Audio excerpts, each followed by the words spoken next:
Good afternoon and welcome to your 4 to 5. I'm Maddie Gardner. We have Tim Buckley in studio today and Tahisha Moise is live from home. Yes, this is an interactive show built to connect you with the community and with us here at News 2. So during the breaks, be sure to join our conversation on our live stream on Facebook, YouTube, or Twitter. Yes, you can chat with us there and use our hashtag 4 to 5 to stay connected. Beautiful day. Well, happening today, parents are gathering right now outside of Winston-Salem Forsyth County's Board of Education building for a rally. WFMY News 2's Marissa Tansino is there now. Marissa, are any people there yet?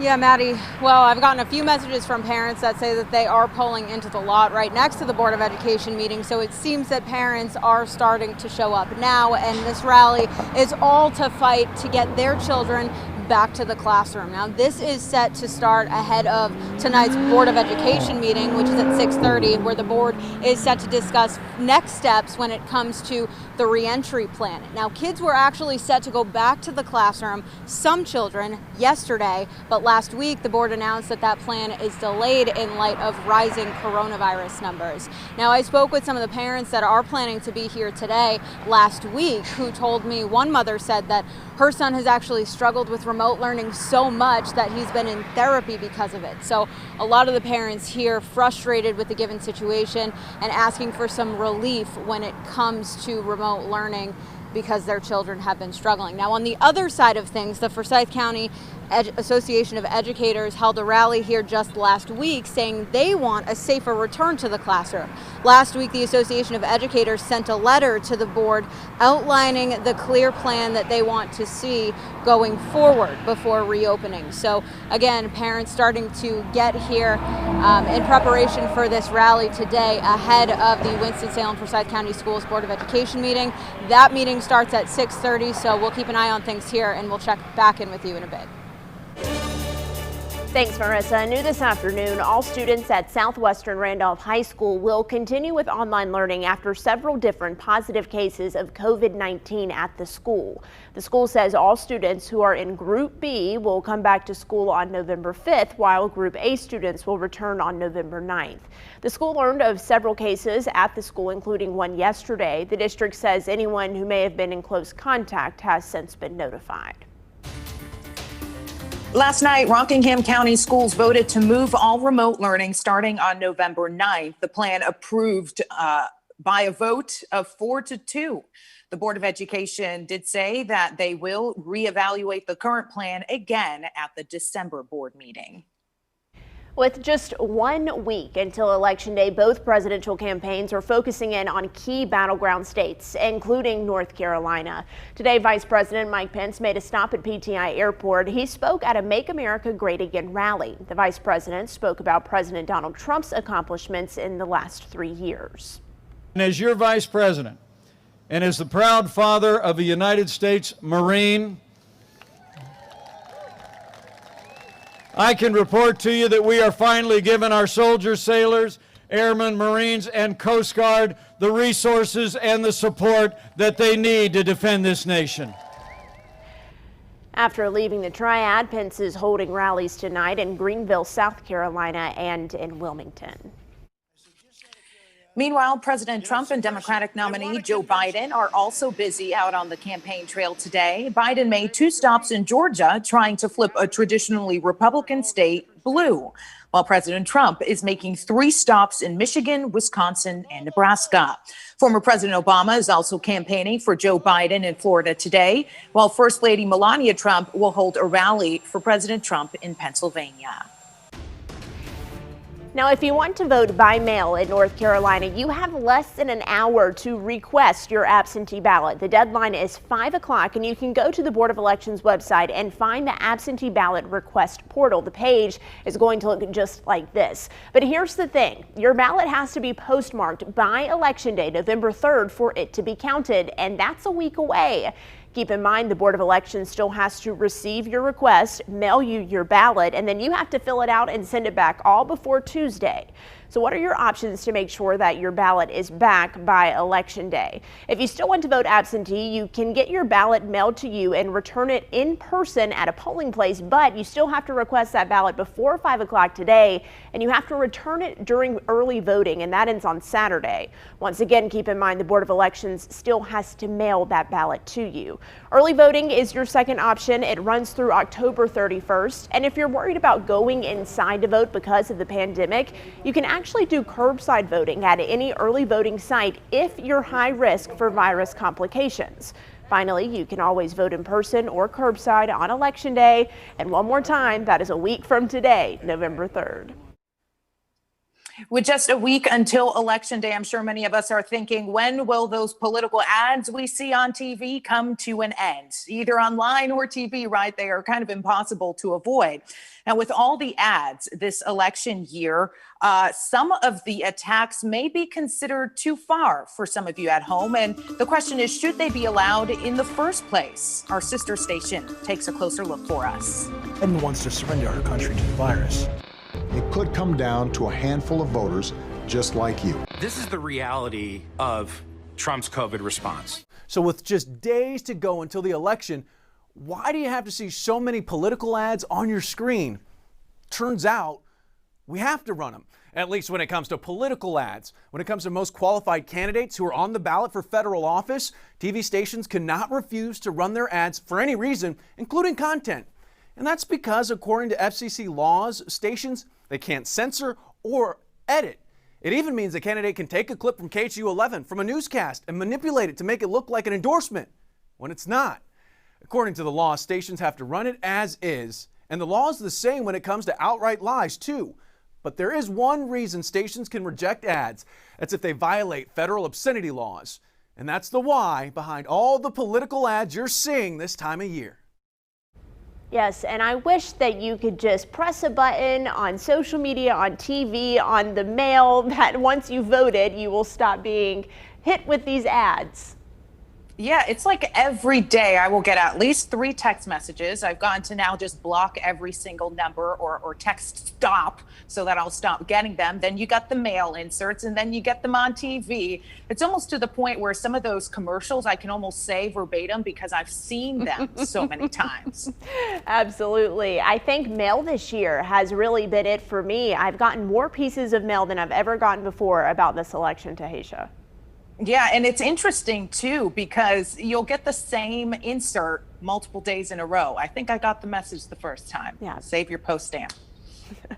All right, well, here's one thing I never get tired of hearing about, the weather forecast, especially when it's from Tim Buckley. Well, just see if I have good news first. You might not want to know what's coming our way, Maddie. It's really nice right now. That's the good news. I would say take advantage of this weather while it's here. We have sunshine. It's super comfortable in the upper 60s to low 70s. Let's take a look here over Greensboro, where there had been some clouds earlier in the day. Right now, just 1 degree shy of the 70-degree mark here in the Triad. We are seeing more humidity kind of work its way back in, and a huge difference in temperature also. Notice these mid and upper 60s in the center part of our area, 70s on the outskirts. Why? Well, sun there more of the day than the cloudy areas. So once those clouds burned off, we're at an uneven temperature difference right now. There is more humidity moving our way. Dew points are surging into the low 60s. That is part of tropical moisture that's trying to begin to arrive, really. You're starting to see some of those showers break out along the Gulf Coast.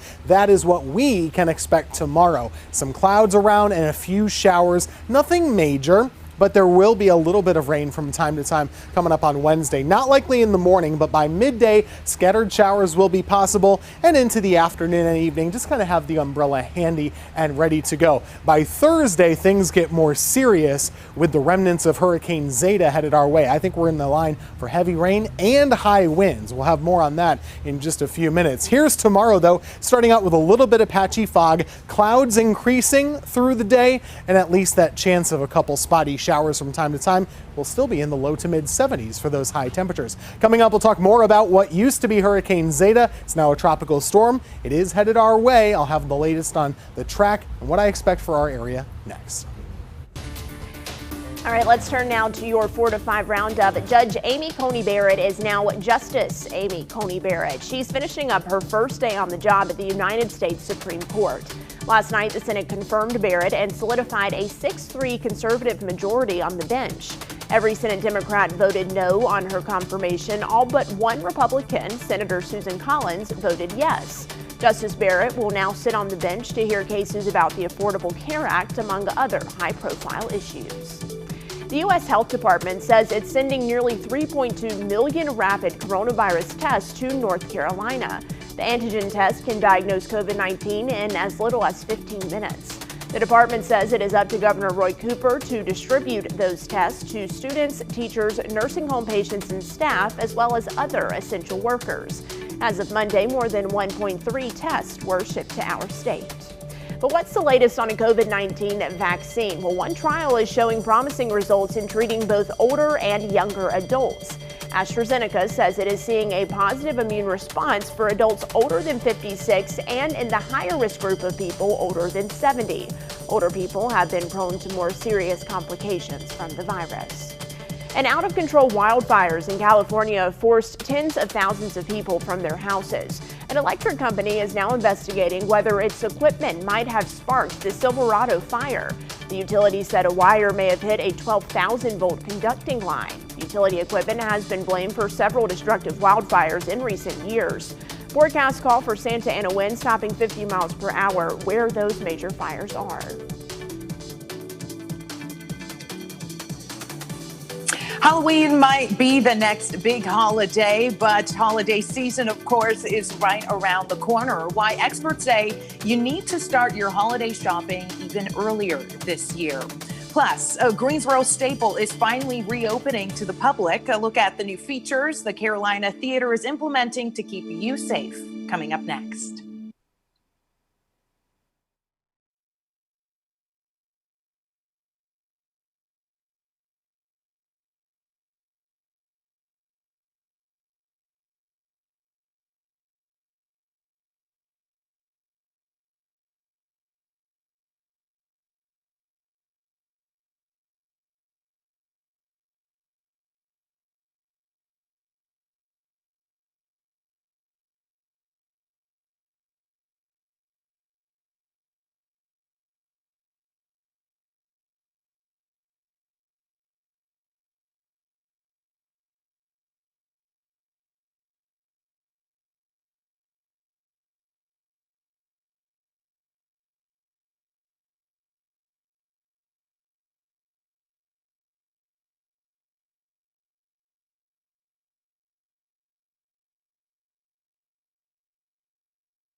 Welcome back to your 4 to 5. For the first time in 7 months, the curtain is rising at the Carolina Theater. Guests can stop by and watch a Halloween favorite on their big screen.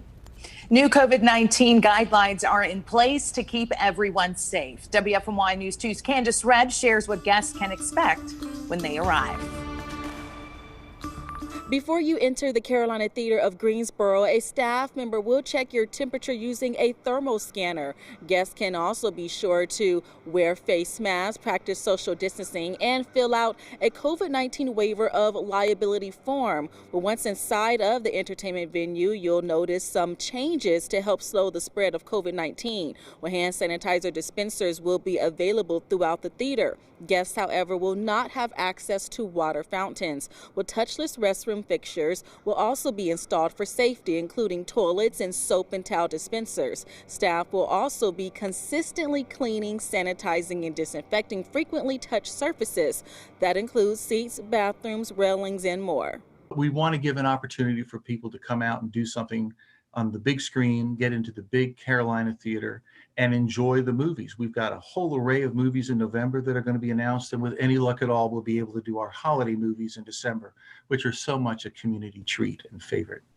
Only 100 people will be admitted to each screening to allow for proper social distancing in the auditorium. Seats will, of course, be at least 6 feet apart. If you're sick or believe you've been potentially exposed to COVID-19, you should not attend any event at the theater. You're also strongly encouraged to practice basic good hygiene. Well, that includes washing your hands with soap and water for at least 20 seconds. Taking a look at your screen, because I want to make sure you have these details. Again, you can catch the Hocus Pocus screening today and tomorrow at 7 p.m. at the Carolina Theater in downtown Greensboro. Tickets are $8 with taxes and fees included. The theater is also using touchless ticket entry method with check-in via email receipts. By the way, if you plan on going to the theater, make sure you purchase your tickets online in advance. For more details, visit our website, WFMYnews2.com. The Carolina Theater. That place will always have a special place in my heart, Maddie, because that's where we went to go see the Nutcracker, Greensboro Ballet.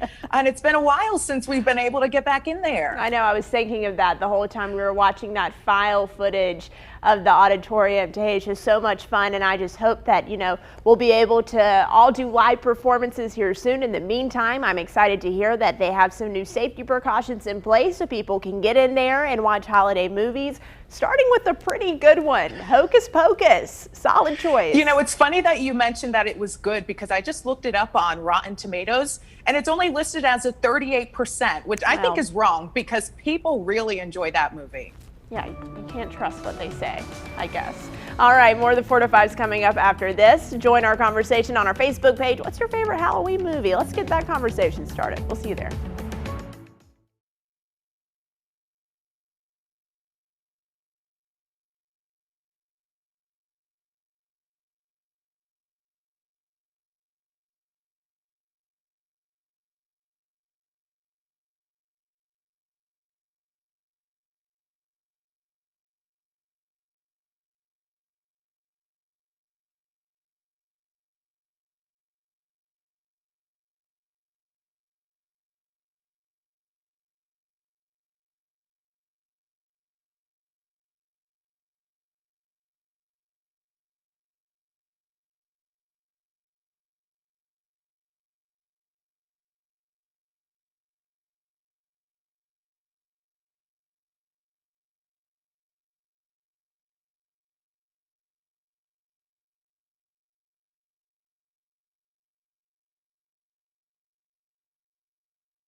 Welcome back to your 4 to 5, everyone. Halloween isn't here yet, but that isn't stopping people from already starting their holiday shopping. And I got to admit to you guys, the UPS guy was here earlier today, dropped off 2 holiday gifts. Check those off. Wow, already?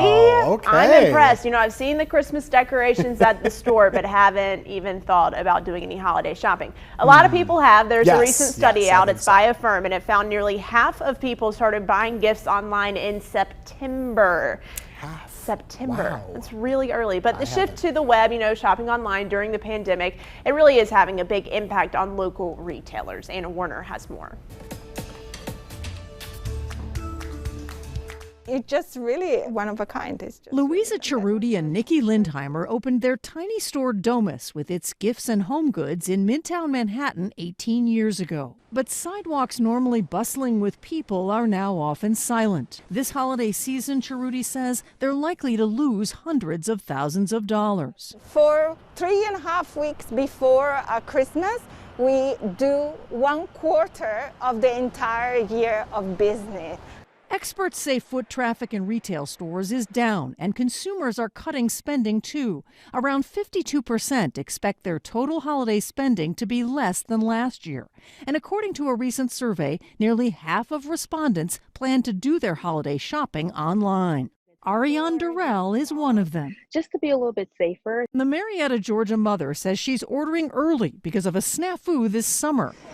The electric Jeep she ordered online in June for her daughter's 4th birthday in July arrived late. July was kind of more of a lesson learned to actually take a little bit more time shopping for things instead of waiting for last minute. How big of a Christmas Grinch could the shipping issue be? This is going to be a big issue.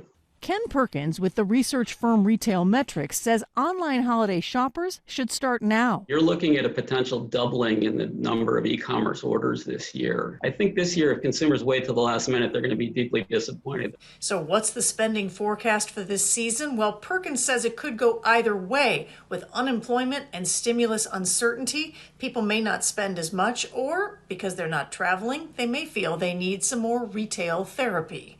Anna Werner, CBS News, Berkeley, California.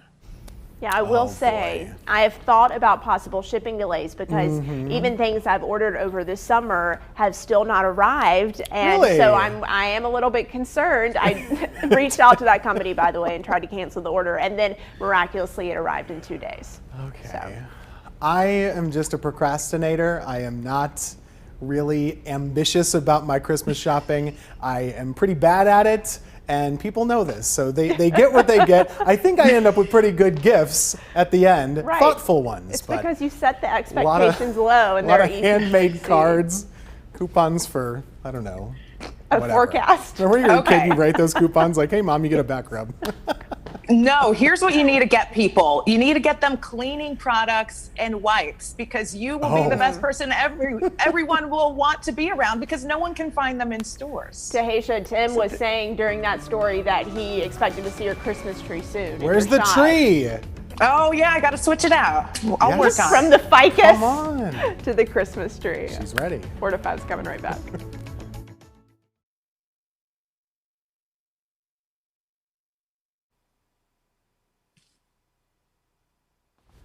Oh no, why does it say Jersey bar?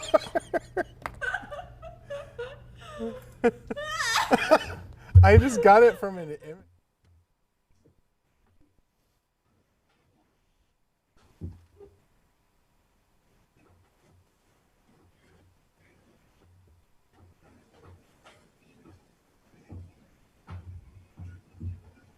My mic's not muted.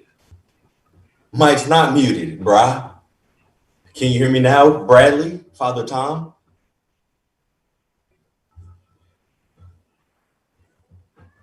Grandpa Brad?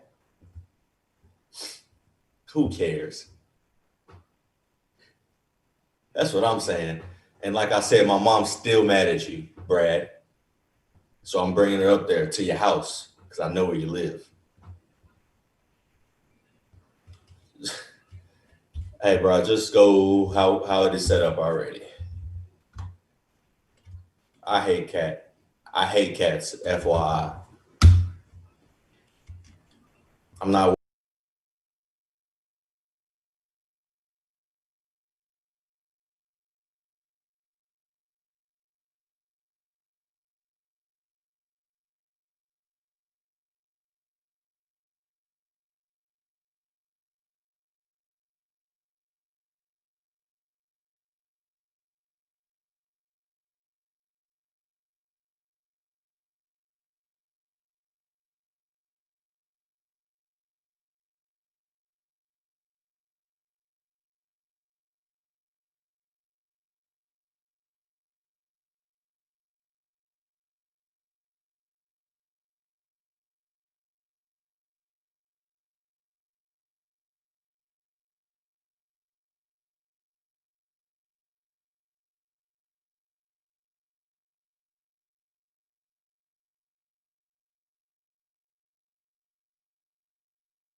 Well, at this point, we know that there is a national day for literally everything. Yesterday was Pumpkin Day. Halloween is on Saturday, so there's no surprise here. Today we celebrate National Black Cat Day.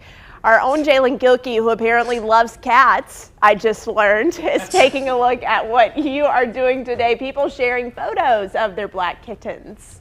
Yeah, Maddie, every day is something new with these national days, but let's jump right to our first cat. We got a cat in a pot. His name's Hank. Hank's just chilling. I kind of like Hank. We can go to the next one. If we look at Lucy, Lucy looks a little hungry here. I don't know what's going on, man. Next, we got a sleepy cat, and her name is Top.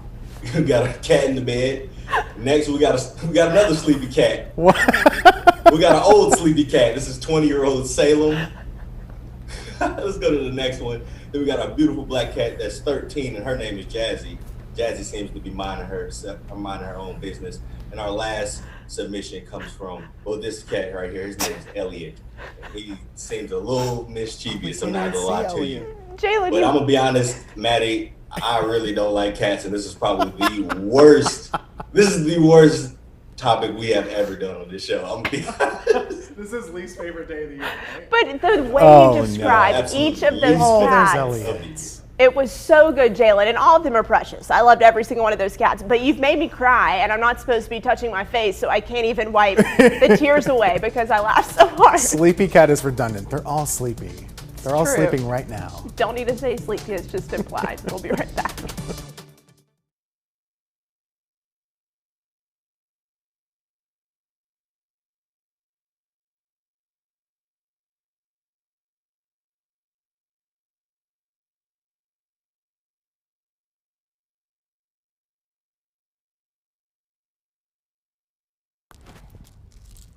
Hey, ice cold milk and an Oreo cookie, they forever go together like a classic combination.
Hey, why is my mic still up, friends?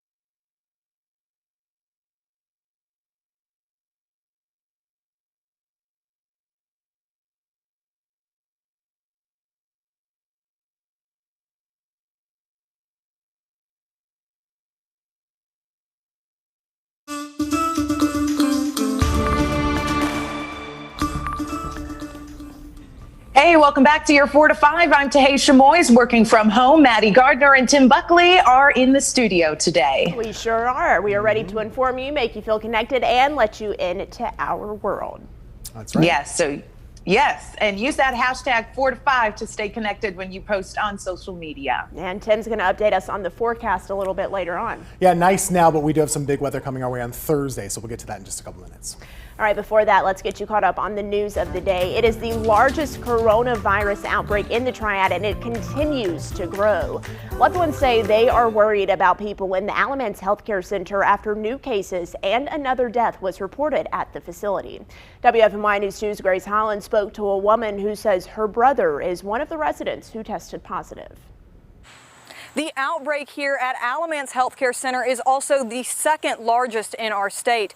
Burnett Moore did get some good news today that her brother is out of quarantine, but she still doesn't know when she'll get to see him again. We would visit at least once a week. Louis used to call every day, 2 or 3 times a day. I mean, he calls so much sometimes I say, oh my God, here he is. But now it's been months since she came here to visit her brother Louis, and weeks since she's heard his voice over the phone. Without any photos of him, she feels even more disconnected. My biggest concern now is him being 80 years old and he's not communicating like he used to. 2 weeks ago, she says Alamance Healthcare Center told her Louis tested positive for the coronavirus. There have been more than 100 cases at the facility, most of them among residents. 7 people have died. I reached out to the facility for a comment. I did not get a response. He didn't show no symptoms because she said he wouldn't cough and didn't have no fever and didn't have none of that. She's thankful he's asymptomatic, but says quarantine delayed a leg amputation, and she's noticing a change in him. How was he doing? He didn't say nothing. I figured he was heavily sedated or whatever, or depressed. Moore says not being able to visit here makes it harder to communicate, not just with her brother, but with his nurses. She hopes that the case count here at the facility will start to go down, but cases across the state continue to increase. Grace, thank you. Our daily cases here in North Carolina continue to be higher than what the state wants. Today, there were 2,141 new cases of COVID-19 reported. It was higher than yesterday's total, but the good news is it wasn't close to last Friday's record high cases. So that brings our total number of cases here in the state to nearly 264,000 since the pandemic started. Our daily percent positive continues to be high as well, sitting at just over 7%. Remember, the state ideally wants us to be at around 5% or even lower. Our hospitalizations also increased. Right now, 1,214 people are in the hospital. The U.S. is now averaging more than 69,000 new coronavirus cases a day nationwide, and that is at a new all-time high. COVID-19 hospitalizations nationwide have also jumped nearly 40% in the last month. Wisconsin continues to see some of the highest daily counts as they put new restrictions on bars and restaurants. In Illinois, the 7-day average for new cases topped 4,500 for the first time since the pandemic began. And over in Utah, experts warn that doctors may have to soon ration health care. At this point, there's really no end in sight for us. Our case counts are continuing to rise. Our hospitalizations are continuing to rise. So there's no rounding the curve. A newly released report finds thousands of nursing homes nationwide are dealing with a shortage of personal protective equipment 7 months into the pandemic. Let's take a look now at your 4 to 5 roundup. Students and teachers in Rockingham County will stay home for school starting on November 9th. The Board of Education voted to move all grades to remote learning only through the end of this semester. Currently, students in pre-K through 12th grade are learning in person part-time and online the rest of the time. But again, all online learning starts on November 9th. If you are still waiting on your stimulus check money, you have some more time to claim it. The IRS extended the deadline for some Americans who missed out on claiming their $1,200. But you have to register for that money before November 21st. You can go to irs.gov and use the non-filer tool on their website. Judge Amy Coney Barrett is now Justice Amy Coney Barrett, and she's finishing up her first day on the job at the United States Supreme Court. Last night, the Senate confirmed Barrett and solidified a 6-3 conservative majority on the bench. Every Senate Democrat voted no on her confirmation, and all but one Republican, Senator Susan Collins, voted yes. Justice Barrett will now sit on the bench to hear cases about the Affordable Care Act, among other high-profile issues. With 1 week to go until the election, both candidates are holding multiple events today to reach out to voters who have yet to cast their ballots. Now, Joe Biden is holding 2 events in Georgia today, trying to flip a traditional state from red to blue. Meanwhile, President Donald Trump is holding rallies in Michigan, Wisconsin, and Nebraska today. Both candidates took aim at each other for their travel schedules. I think he's doing it because he can't answer questions. The big difference between us and the reason why it looks like we're not traveling, we're not putting on super spreaders. Well, the CBS News Battleground Tracker poll shows Biden with a lead among voters in some key states who have already cast ballots. But President Donald Trump has more support among those who have yet to vote.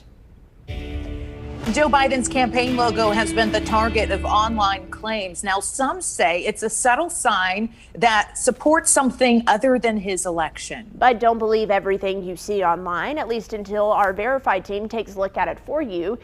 Our Jason Puckett found. Viewer Rhonda F. sent us an email. Quote, the 3 red stripes in Biden's logo. Is it true for what Google says it stands for? Now, Rhonda is talking about claims like these, saying the red letter E in Biden's logo is actually a representation of, quote, 3 red banners. They often show a Wikipedia page showing that 3 red banners was a Chinese slogan in the 50s that called on the Chinese people to build a socialist state. So is the red E in Joe Biden's logo really a reference to a Chinese socialist slogan called the 3 red banners? No. We looked into this and found no evidence to support these claims. The company who designed the logo for the Biden campaign put out this explanation for their design choices back in May. It says they, quote, incorporated nods to the American flag and that the 3 stripes represent the branches of government. And there are plenty of examples of other flags and symbols using 3 red lines that aren't linked to a socialist movement. For instance, the state flags of Hawaii and Ohio, just to name 2. Bottom line, there's no evidence the Biden campaign logo contains a reference to a Chinese socialist movement. We're calling these claims false. Got other questions you want us to look into? Send us an email. With your Verify, I'm Jason Puckett. Get you the forecast now. Don't want you to worry about the weather at all for the rest of today. It's beautiful outside and it will continue to stay that way. Temperatures right now very mild, around 70 degrees, and that's where they'll remain over the next few hours. We'll have some fog developing overnight. Want to talk about the hurricane, or what used to be Hurricane Zeta. Right now it is a tropical storm with winds at 65 miles per hour, but it is expected to intensify again into a hurricane and head close to Louisiana, Mississippi, and Alabama. The problem for us is it does move directly overhead very, very quickly coming into Thursday. And the fact that it's moving so fast from the Gulf to us means it will not weaken very much with regard to wind. It's also combining with a cold front. So the combination of that front plus the storm is going to mean a very windy day of weather for us on Thursday. Of course, we'll have rain also, but I tend to think that the wind could be our biggest issue with Zeta. Right now, I'm expecting at least winds of 30 to 40 miles per hour. Gusts could be a little higher than that, and that might mean a power outage concern for our area. Again, that's coming up on Thursday. After that, we clear it out and cool it down for the upcoming weekend. A Greensboro nonprofit needs your help after thieves stole parts of cars meant for families struggling with transportation. On Monday, Wheels for Hope found 7 of their cars jacked up and missing catalytic converters. That part is essential, and staff says that it's going to cost several $100s a piece to replace. The nonprofit is already low on car donations at their Greensboro location. Now, the 13 families on their waiting list will have to wait a little longer. We need cars yesterday. We need them immediately for the families that we're serving. I don't want families to wait 100 days to receive their car. They save up their $500 to get a car, and they're expecting that car soon. The nonprofit is beefing up its security. It just ordered cameras and plans to get extra fencing.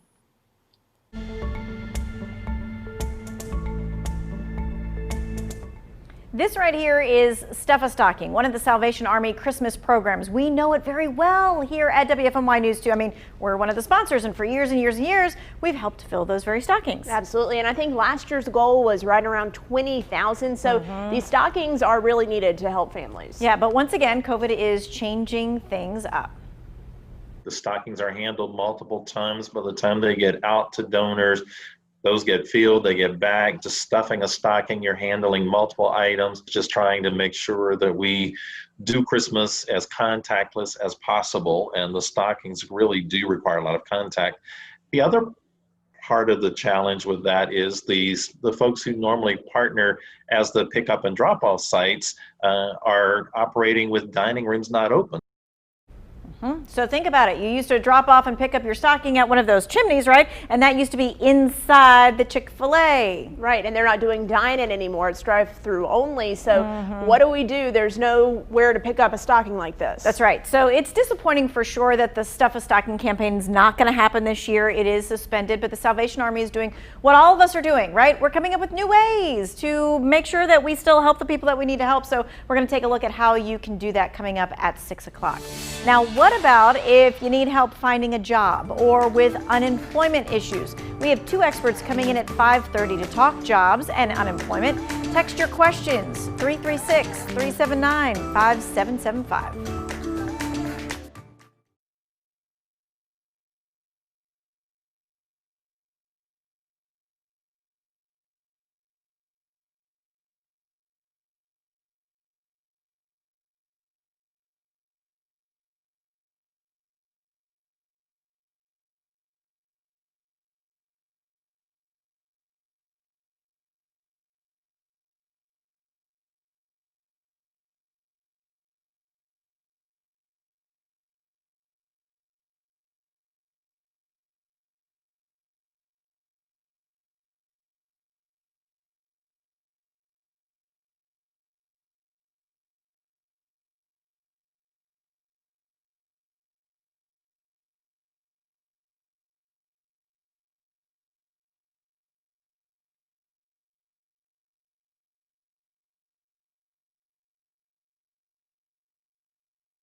Welcome back to your 4 to 5. Amy Coney Barrett was formally sworn in as the Supreme Court's 9th justice. She is President Donald Trump's third nominee to be sworn in and gives conservatives a 6-3 majority on the court.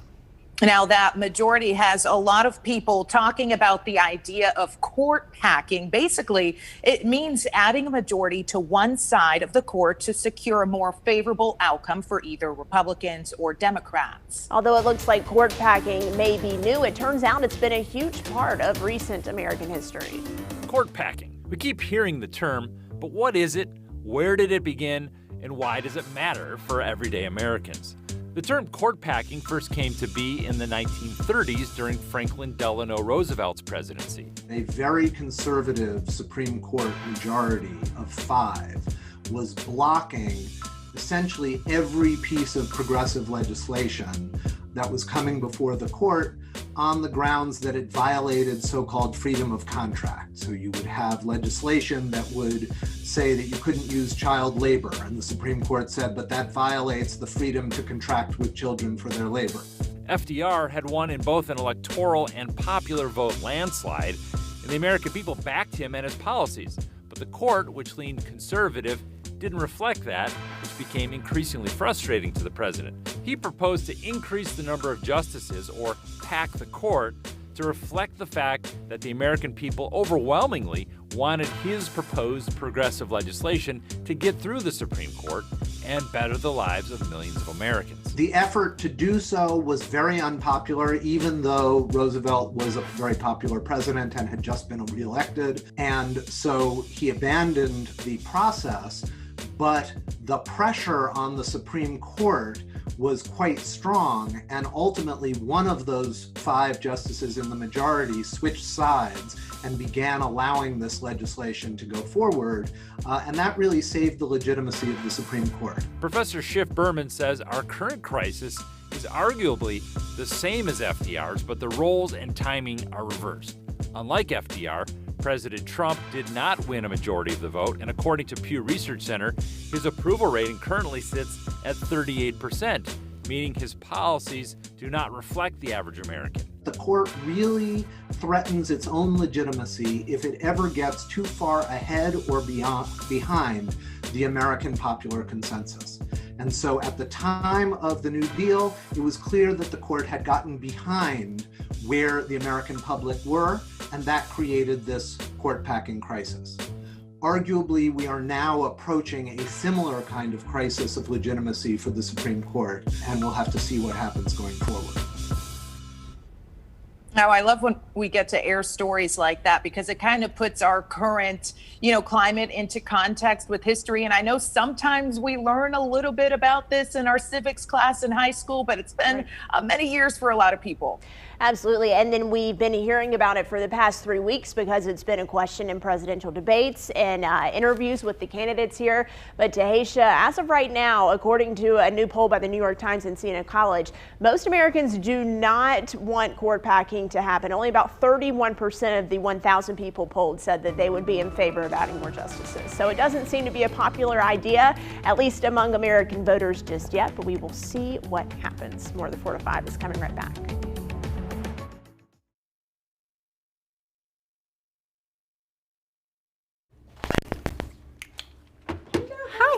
Hi. 1, 2, 3, 4, 5, 6, 7, 8, 9, 10. I am in the ladies' room. Hello.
Welcome back to your 4 to 5. Not all states are created equal, at least when it comes to voting. It is likely that in the 2020 election of President of the United States, it will be decided by just a few states. Yeah, and it's usually safe to think, voters in Alabama likely vote Republican, voters in California lean a little bit more Democratic, but voters in states like Florida, Michigan, even North Carolina are still up in the air. WalletHub.com recently looked at all 50 states and figured out which ones have the most power in this year's election. When it comes to the presidential race, WalletHub found that Alaska has the most power, followed by Iowa and Ohio. North Carolina was ranked number 6. And when it comes to the Senate election, Alaska again came in first, followed by Montana and Maine. North Carolina is actually less powerful when it comes to the Senate votes this year, ranking at number 9. And that explains why we see so many candidates coming to our state. Yes, and it's really crazy if you think about the power that some states hold. So we're talking about the Electoral College. If you don't know much about the Electoral College, it is really fascinating to figure out how it started, and is this something that still needs to be around today? That's a topic of conversation. It's really interesting. North Carolina has 15 votes in the Electoral College, and those 15 votes, a lot of people wanting this year. Yeah, that's why we have all the stuff in our mailbox, right? All the pamphlets, all the flyers. Right. As someone who has lived in a state that was never competitive, New York, we never got a piece of mail. We never got a visit by anybody. It was decided. Here, we get a lot of attention. I will say I have no clue what these people are doing. Alaska is not the most powerful state in the election. Is it really? I've never heard of that before. This is just according to WalletHub. Is it a battleground? I do feel like North Carolina has a lot more electoral power than Alaska. It's true, the mailers, the phone calls, the text messages, et cetera, et cetera. Well, coming up on WFMY News 2 at 5 o'clock, the Triad's second largest school district delays the start of in-person learning for some kids. Tonight, the Winston-Salem-Forsyth County School Board meets to discuss the re-entry plan. We are live as parents protest to get their voices heard, coming up at 5. We'll be right back.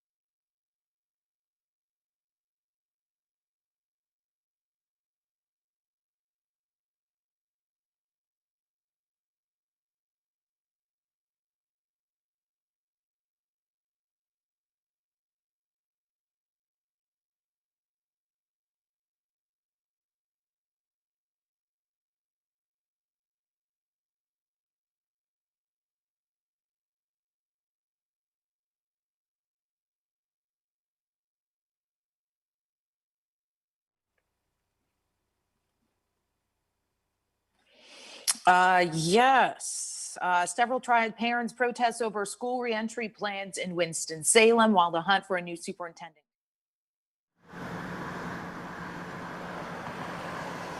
Mic check, 1, 2, 3, 1, 2, 3. Mic check, 1, 2, 3.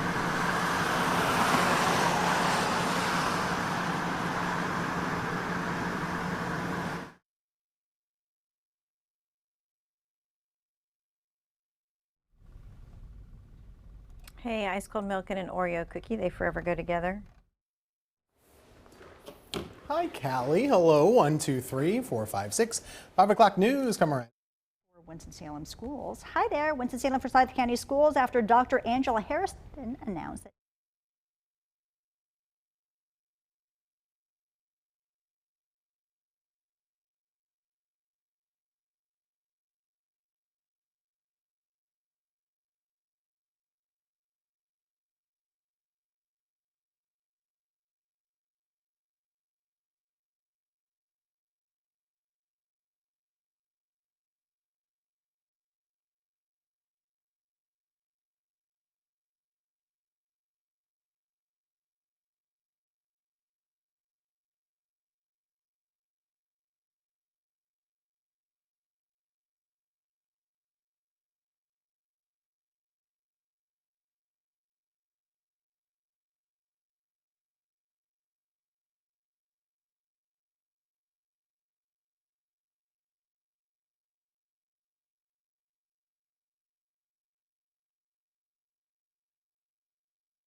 It's time for my 2 cents. We have a trash problem here in America that isn't going to go away unless we do something about it.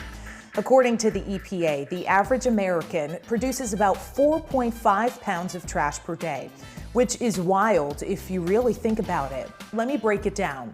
There are more than 330 million people living in the U.S. So every day as a nation, we are producing 1,350,000,000 pounds. That's 675,000 tons of garbage a day, which is crazy to wrap your head around, right? Where is it all going? Yes, some of it's recycled, but a lot of times it's hanging out in landfills, shipped to other countries, or floating in bodies of water. So what do? You and I aren't in charge of policy making, but there are little things we can do that will add up. Like bring your own reusable bags to the grocery stores. Use a reusable bottle for drinks on the go instead of the single-use ones.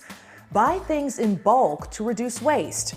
Use silicone mats instead of parchment paper or aluminum foil on your baking sheets when putting things into the oven, and the list goes on. I would argue the best way to reduce the trash problem is to simply consume less. Of course, buying less is easier said than done, and it takes a little craftiness to reuse things we already have in our homes. But the point is, if we are all a little more conscious about what we are throwing away and make an effort to lessen that amount, we are making things better for future generations. We have just one Earth, so we have to take care of it. Form your own opinion. That's just my 2 cents. That's your 4 to 5. WFMY News 2 at 5 starts right now.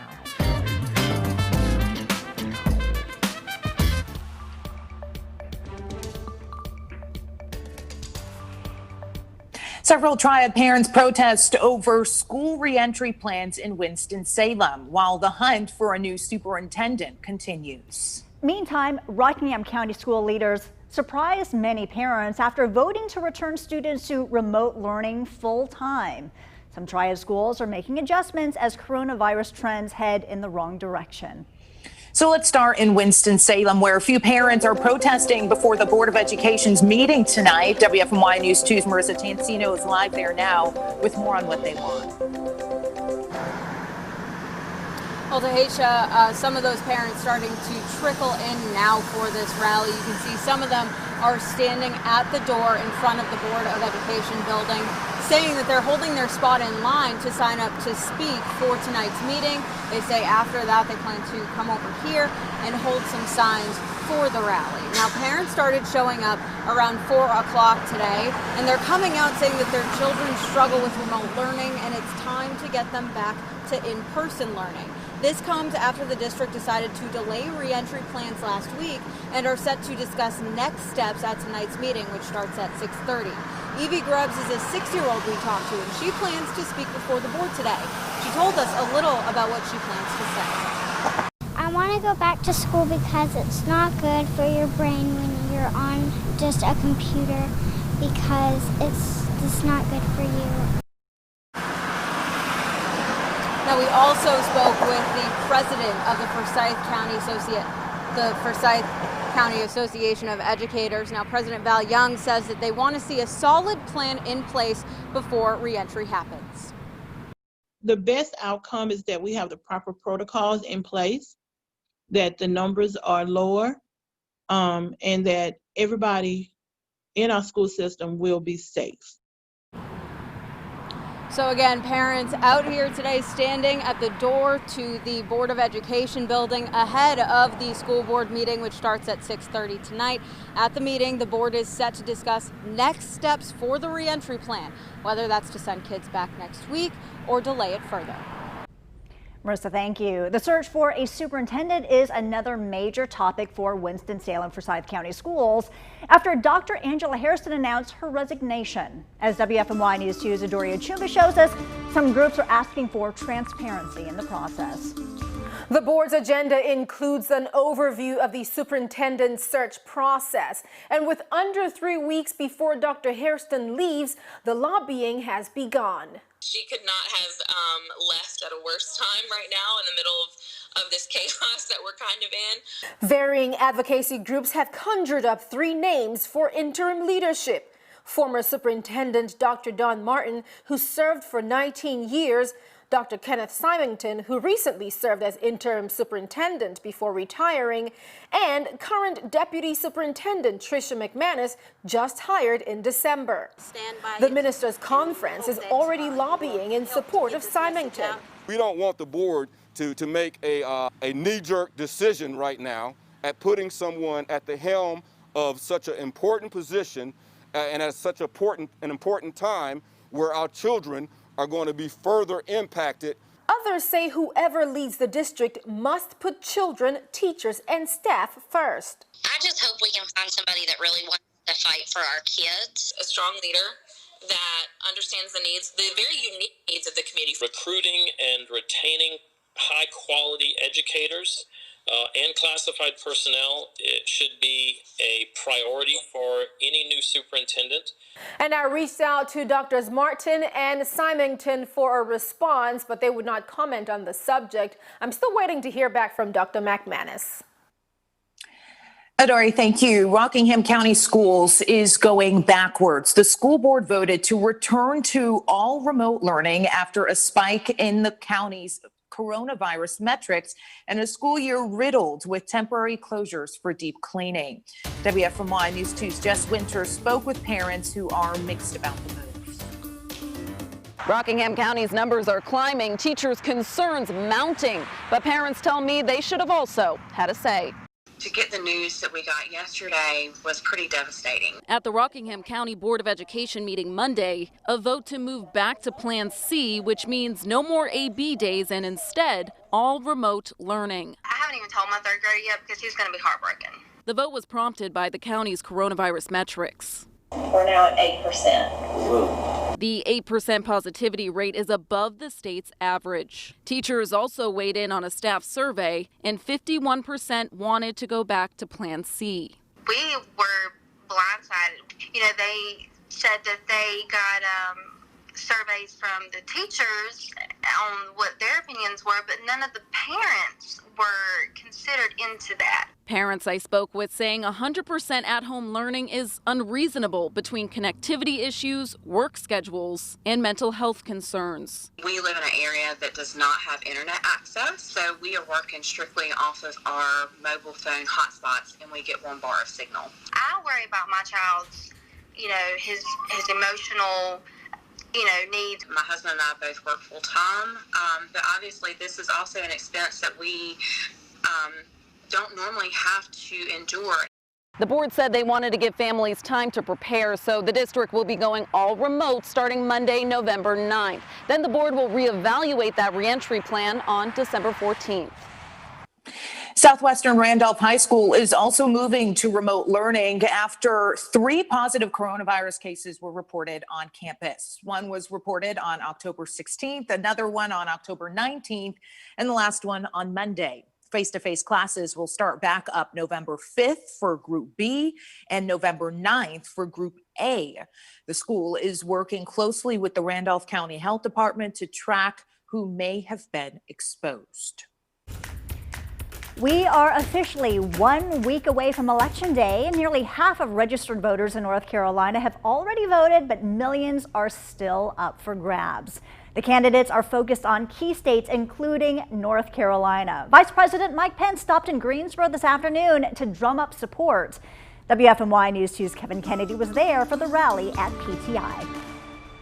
With just 1 week before the election and North Carolina considered a key battleground state, Vice President Mike Pence once again coming to the Tar Heel State, rallying support for what he hopes will be 4 more years in the White House.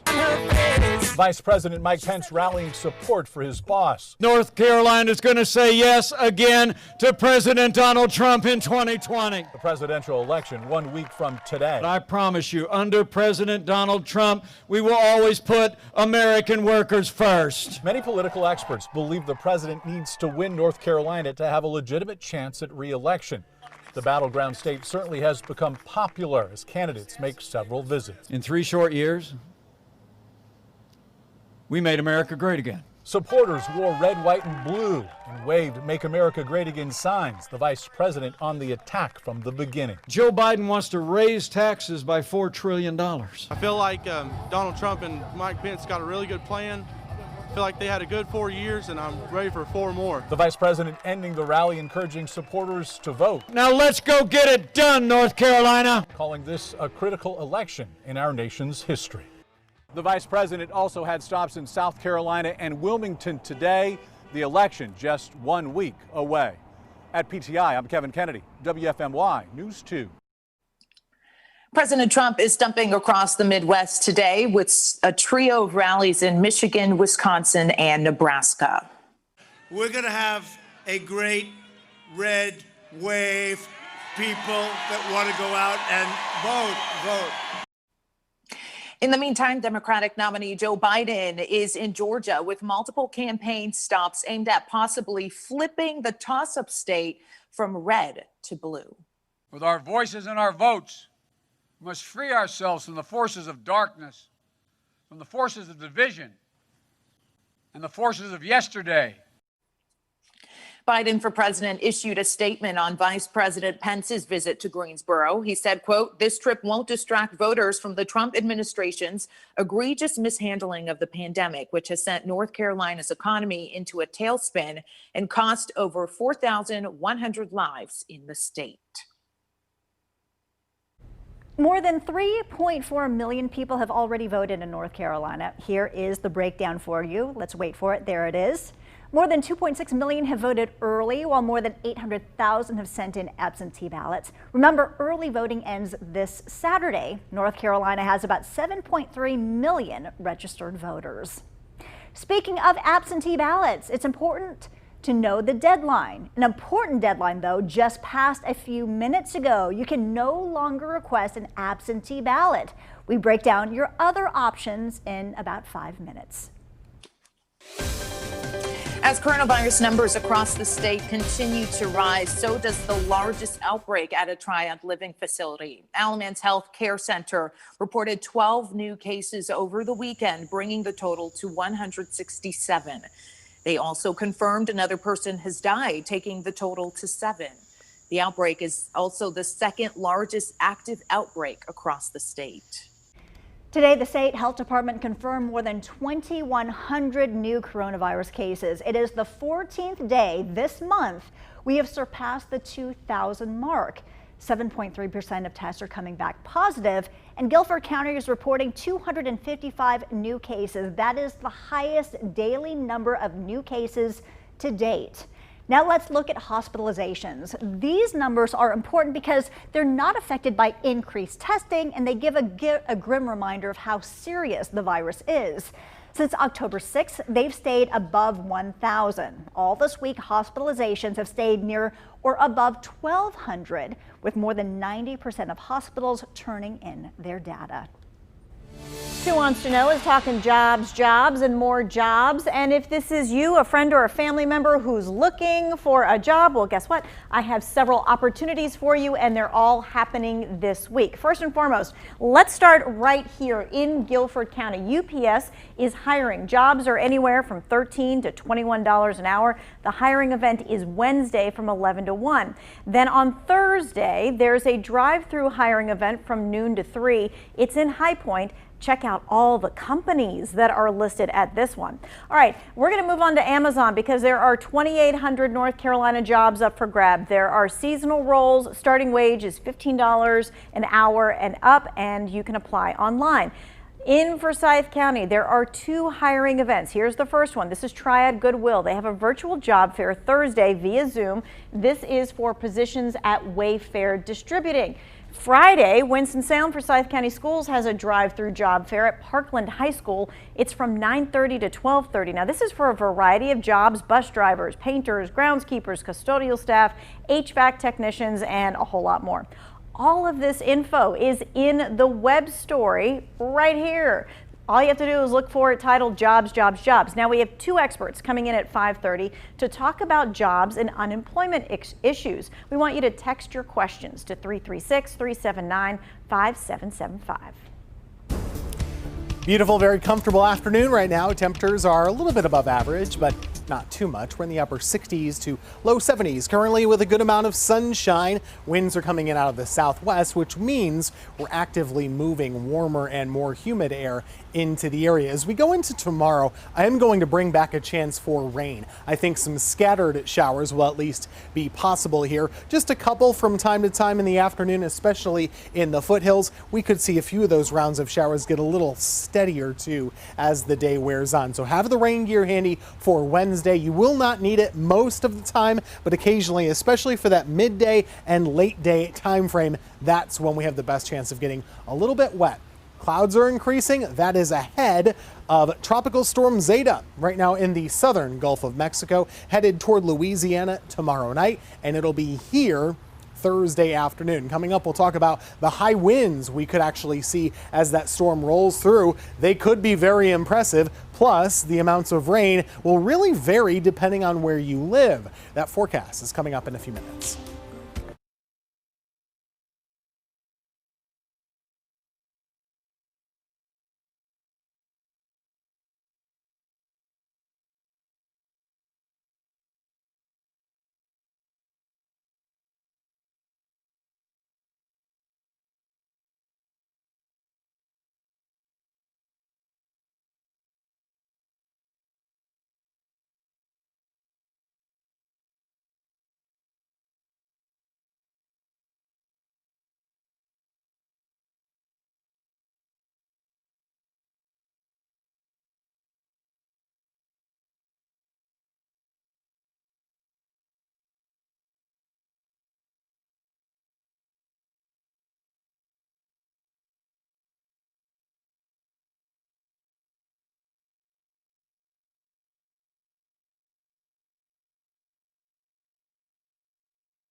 If you wanted to request an absentee ballot, you are out of luck. The deadline was at 5 o'clock tonight, just a few minutes ago. But what if you are still waiting for the ballot to arrive? WFMY News 2's Stacey Spivey explains what you should do. I filled out an application and mailed it in last Tuesday and still haven't gotten it back, so it can take some time to do this. Once you do get your ballot, though, either in the mail or because you picked it up in person, fill it out in front of a witness, sign it, and mail it to your county board of elections. You can also drop it off in person at that office or at any early voting site. Election officials are urging anyone who is going to mail in their ballots to do it as soon as possible and give it time to get to an election office so it can be counted. So what if you're like me? You requested an absentee ballot and you're still waiting to get one back. Well, the State Board of Elections says you need to call your County Board of Elections office. They also want to remind you of the other options to make sure your vote is counted. You can early vote in person until this Saturday, October 31st, and you can vote on Election Day, Tuesday, November 3rd. You can still use either of these voting options if you've requested an absentee ballot, as long as you have not submitted it. And as we inch toward Election Day, you can reach out to our To Be Counted team with questions. You can email us or also message us on social media. All right, we've seen it so many times this year. A tropical system going into the Gulf moves right overhead into our area. That's what's going to happen again this week, coming up on Thursday. What I'll tell you next is why this one is different, and I'm more concerned about winds than usual. That's next.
All right, welcome back, everybody. I want to get you up to speed on what I think really could be a very busy weather day on Thursday. As we enter that time frame, we're going to be looking at what's left of Zeta coming our way, but it's not just that. Coming up, I'll explain why there's a cold front that makes this a little bit more interesting than usual. Here's the storm right now. It looks very disorganized. It did get in a lot of dry air into the system over land. Winds have weakened a bit to 65 miles per hour, but the National Hurricane Center does anticipate this strengthening again to hurricane strength, coming ashore near Louisiana, close to New Orleans. That would be tomorrow night. But very quickly, in just a period of less than a day, going from Louisiana right here over our area, coming up for Thursday from the mid-morning to the late afternoon. That's when the center of Zeta should be coming close to North Carolina. Now here's what makes it more complicated. There's a strong low pressure area already with a warm front and a cold front attached to it. A strong jet stream will be capturing the system, taking it into account. It's kind of merging together. Both of those storms merging means a better chance of high winds, and really we have the threat of a couple thunderstorms as well with the cold front passing by. Our risk of flooding actually isn't all that high in the triad, but it is greater in the mountains where they'll see more of that rainfall. I tend to think the winds are going to be our biggest concern, and you can see why. Computer models suggest we could have wind gusts well over 30 and 40 miles per hour, possibly as high as 50, and that could introduce the threat of a power outage concern. The rain totals are biggest to the west, lowest to the south and east, so it really depends on where you live. All of this is happening Thursday. I know that's a lot to take in, but to sum it up for you, we will have some rain, most in the foothills, least south and east. Wind gusts generally 30 to 40 miles per hour, but that could go up, and we could see a power outage threat develop. And we do have a low threat of some thunderstorms that could get strong to maybe severe. Once it rolls out of here, weather improves in a big way for Friday into your upcoming weekend. People in California are dealing with another day of severe fire danger. More strong winds are likely to whip up a pair of fast-moving wildfires south of Los Angeles. More than 90,000 people have already been forced to leave their homes. Meanwhile, firefighters work to save homes at the so-called Blue Ridge Fire, about 5 miles to the north. No word on what caused the fires. A deadly police shooting leads to anger and violence in Philadelphia overnight. The unrest started hours after police shot and killed a man who was holding a knife. Officers say he refused to drop it as he walked toward them. Hundreds of people clashed with police for hours. Local media outlets say 30 officers were hurt, mostly by rocks and other objects thrown at them. One officer suffered a broken leg after being hit by a car. More than 30 people were arrested. We'll be right back.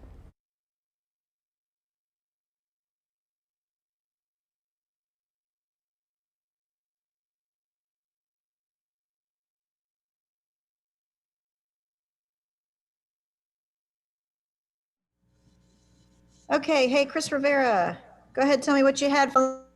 I had Papa John's Italian sausage pizza.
After more than 7 months of being closed, the Carolina Theater of Greensboro is reopening tonight with some classic Halloween movies. New guidelines are in place to keep everyone safe. Before entering the building, staff will check guests' temperatures using a thermal scanner.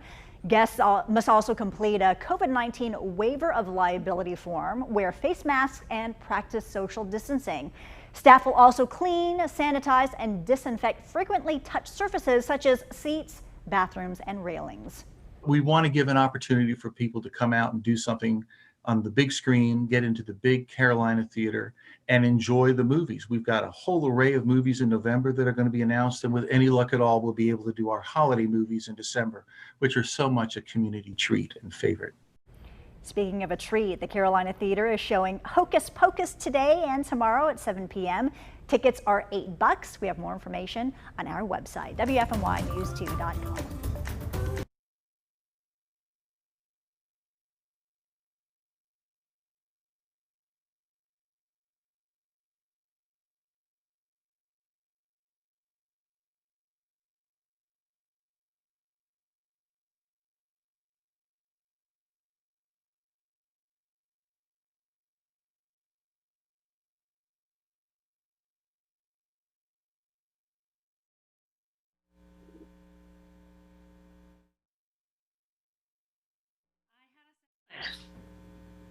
Go off. Oh, I had a salad for lunch. Okay.